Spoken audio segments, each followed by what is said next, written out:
2025 সালে টি-20 এশিয়া কাপে আমার মতে বাংলাদেশের যে বেস্ট একাদশ হতে পারে সেটি আপনাদের সাথে শেয়ার করছি। সো চলেন শুরু করা যাক আজকের ভিডিওটা।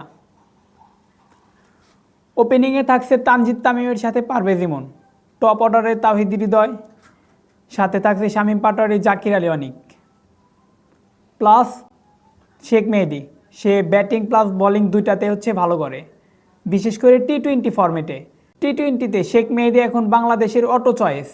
কারণটা পাওয়ার প্লেতে সে যেইভাবে উইকেট নেয় প্লাস যেইভাবে ডট বল দেয়, তার বোলিং দেখে যে কোনো মানুষ তার ফ্যান হতে বাধ্য। বিশেষ করে টি-20তে তার বোলিং জাদুতে যে কোনো ব্যাটারকে সে কাবু করতে পারে খুব সহজে।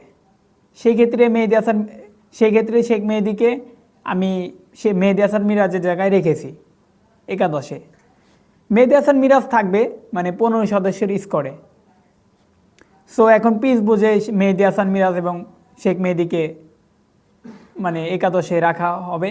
এটা বিসিবির প্লাস যারা সিলেক্টর আছে তারা সিলেক্ট করবে। আর লো অর্ডারে থাকছে রিশাদ হোসেন।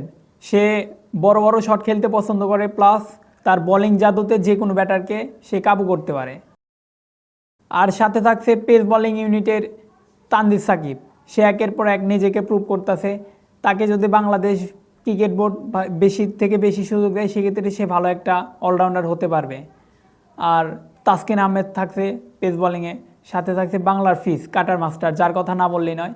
সে একের পর এক মানে ভালো ম্যাচ খেলে যাচ্ছে, প্লাস তার যে রেকর্ড, এই রেকর্ড এক কথায় ভাঙা অসম্ভব বাংলাদেশ পেস বোলারদের।